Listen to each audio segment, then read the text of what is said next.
Bonjour à tous et bienvenue, c'est Alex, préparateur physique sur olympfit.fr. Aujourd'hui, nous allons parler des soulevés de terre sumo. Contrairement à ce que beaucoup d'entre vous pensent, ce n'est pas un mouvement qui est plus facile que le soulevé de terre classique. Même si l'amplitude du mouvement est réduite, donc on peut prendre plus lourd, ça reste un exercice qui est beaucoup plus technique que le soulevé de terre classique. Il faut beaucoup de pratique et d'entraînement pour maîtriser le soulevé de terre sumo. C'est un mouvement qui sollicite aussi la chaîne postérieure comme au soulevé de terre classique, mais ici on va beaucoup plus concentrer le travail sur la musculature de la hanche, donc fessier, ischio-jambier, adducteur, abducteur, et en moindre mesure la musculature du dos, puisque le dos il va être plus à la verticale au soulevé de terre sumo, donc les lombaires vont moins rentrer en jeu pour participer au mouvement. C'est un exercice qui est plutôt conseillé aux gens qui ont des longues jambes par rapport à leur buste, vu que dans la position de départ, on va diminuer artificiellement la distance entre le bassin et le sol. À la fin de cette vidéo, je vais vous montrer une petite astuce qui va vous permettre de savoir quel type de soulevé de terre, donc le soulevé de terre classique ou le soulevé de terre sumo, est le plus adapté à votre morphologie. Nous allons tout de suite passer à la pratique et je vais vous montrer la technique exacte pour faire un bon soulevé de terre sumo.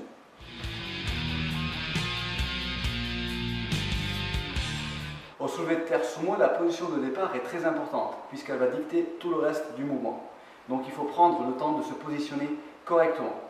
La première étape, c'est le placement des pieds. Il faut que les pieds soient suffisamment larges de façon à ce que quand je suis en flexion, j'ai le genou qui est directement au-dessus de la cheville. Si je suis plus large, en flexion, mon genou n'est plus directement au-dessus de ma cheville. Et dans cette position, il me faut beaucoup de mobilité et beaucoup de puissance au niveau des hanches pour pouvoir tirer. Donc pour la majorité des gens, il faut avoir un écart de pied de façon à ce que le genou soit directement au niveau de la cheville en position de flexion. À partir de là, il faut placer les orteils. Donc il faut que les pieds soient ouverts à 45 degrés pour que les genoux puissent bien s'ouvrir et laisser la place au bassin de descendre correctement et de se mettre en position. Donc toujours les orteils à 45 degrés. Ensuite, il faut bien s'assurer que la barre est en contact avec mes tibias. Donc du début jusqu'à la fin du soulevé de terre sumo, j'ai toujours la barre en contact avec mon corps. Donc je commence avec la barre directement en contact avec les tibias et quand je vais tirer, la barre va venir frotter contre mes jambes. La deuxième étape, c'est le placement du dos. Donc je vais me servir de la barre, il est très important de se servir de la barre. Donc comme vous voyez ici, j'ai déjà une barre qui est légèrement chargée. Pourquoi? Parce que je suis obligé de mettre un minimum de poids pour que je puisse me placer correctement. Parce que si la barre est trop légère, elle va décoller du sol avant même que j'ai fini de me placer. Parce que je vais justement tirer sur la barre pour pouvoir me placer correctement. Donc je commence par prendre la barre avec des bras à la verticale. Donc je ne suis pas ici et je ne suis pas là non plus. Je laisse tomber mon bras à la verticale et je prends la barre. Ensuite, je vais tirer sur la barre pour placer le dos et ramener le bassin le plus près possible de la barre dans cette direction. Donc je prends la barre, j'ai le dos rond et je me penche en faisant une flexion du bassin. Hop, je prends la barre avec les mains à la verticale et à partir de là, je vais tirer sur la barre pour me mettre en position, pour sortir la poitrine et pour rapprocher le bassin le plus près possible de la barre.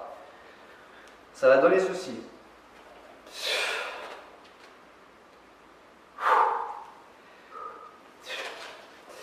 Ici, je pousse les genoux très fort vers l'extérieur. J'ai mon poids du corps qui est sur les talons, donc j'ai la pointe des pieds qui se lève. Et à partir de là, je peux tirer. Donc en soulevé de terre sumo, dès que je me place, je tire la barre, puisque le placement en lui-même va déjà exercer une force de traction sur la barre. Donc je ne peux pas rester longtemps en position de démarrage comme ça avant de pousser. Donc je place les pieds, j'ai les orteils à 45 degrés, j'ai la barre en contact avec mes tibias, je me penche au niveau du bassin, je prends la barre avec des bras à la verticale, je tire sur la barre pour placer le dos, sortir la poitrine et rapprocher le bassin le plus possible de la barre. Et à partir de là, je peux tirer. Donc vous voyez que j'exerce déjà une force de traction sur la barre. J'ai mon poids qui est vers l'arrière, donc vers mes talons et vers l'extérieur des pieds. Pour me mettre debout, je vais d'abord verrouiller les genoux en poussant fort au niveau des pieds et en essayant d'écarter et de pousser le sol sur les côtés. Ensuite, une fois que j'ai les genoux verrouillés, je vais engager rapidement le bassin vers l'avant et finir mon mouvement dans cette position. Donc je vais vous montrer ce que ça donne du début jusqu'à la fin.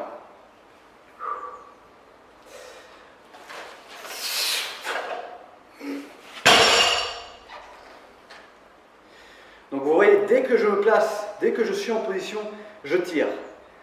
C'est-à-dire que le placement fait partie intégrante de l'exercice.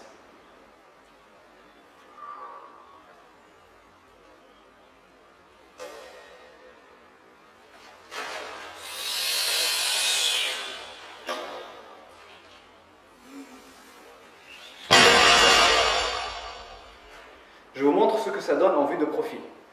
Donc je place les pieds, je me penche en faisant une flexion au niveau du bassin, je prends la barre avec des bras à la verticale et ensuite je vais tirer sur la barre pour placer le dos et rapprocher mon bassin le plus possible de la barre. Dans cette position, j'ai le poids qui est à l'arrière de mes talons. Je ne suis pas dans cette position.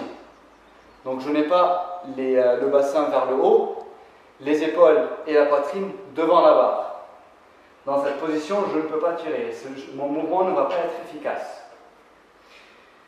Il faut que je tire sur la barre pour rapprocher le plus possible mon bassin de la barre, ouvrir plus les genoux, sortir la poitrine et ramener les épaules derrière la barre. À partir de cette position, je peux tirer. Comme vous avez vu, le soulevé de terre sumo est un exercice qui est beaucoup plus technique que le soulevé de terre classique. La position du bassin par rapport à la barre est très difficile à trouver. Il faut beaucoup d'entraînement et beaucoup de pratique pour pouvoir trouver cette position du bassin qui ne doit pas être très haute, qui ne doit pas être trop basse non plus, mais qui doit être idéale pour pouvoir transmettre le plus de force possible à la barre et faire le mouvement correctement. Je vous conseille toujours d'utiliser des disques olympiques de gros diamètre quand vous faites vos soulevés de terre, que ce soit le soulevé de terre classique ou le soulevé de terre sumo, parce que la barre doit être à une vingtaine de centimètres du sol pour que vous puissiez vous placer correctement et faire correctement le mouvement. Donc si vous utilisez des petits poids avec un petit diamètre, la barre va être plus proche du sol et vous allez avoir plus de mal à vous placer. Il vous faut plus de mobilité et de souplesse pour vous placer correctement quand la barre est plus proche du sol. Donc utilisez toujours des gros poids olympiques pour que vous puissiez vous placer correctement. Pour les soulevés de terre, je vous conseille aussi d'avoir des chaussures le plus plat possible, surtout pour le soulevé de terre sumo, avec un minimum de talons. Ça va vous permettre de mieux vous placer, d'être plus stable au niveau du sol et de tirer avec un mouvement plus efficace. Et donc voici pour cette vidéo, je vous laisse regarder le petit résumé des différentes étapes pour bien se placer au soulevé de terre sumo. N'oubliez pas d'aimer, de vous abonner et de partager sur vos réseaux sociaux, ça m'aide beaucoup pour mon travail. Laissez-moi votre avis et vos suggestions dans les commentaires et je vous dis à très bientôt dans une nouvelle vidéo. Pour savoir quel type de soulevé de terre est le plus adapté à votre morphologie, le soulevé de terre sumo ou le soulevé de terre classique, il vous faut prendre 3 mesures. La première, c'est votre taille. La deuxième, c'est votre torse, donc du haut de la tête jusqu'à l'articulation de la hanche. Et la troisième, c'est la longueur de vos bras, donc du haut de l'humérus jusqu'au milieu de la main. Ensuite, vous divisez la longueur de votre torse par celle de votre taille, ça va vous donner le premier chiffre.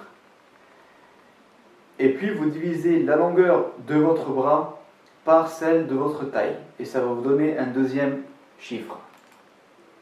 En fonction des chiffres que vous avez obtenus, vous pouvez regarder sur le tableau numéro 1 et vous allez pouvoir savoir quelle est la proportion de vos torses et de vos bras par rapport à votre taille. Ensuite, à l'aide du tableau numéro 2, vous allez pouvoir savoir quel type de soulevé de terre est le plus adapté à vous. Soit le soulevé de terre classique, soit le soulevé de terre sumo, soit vous pouvez faire les deux sans problème.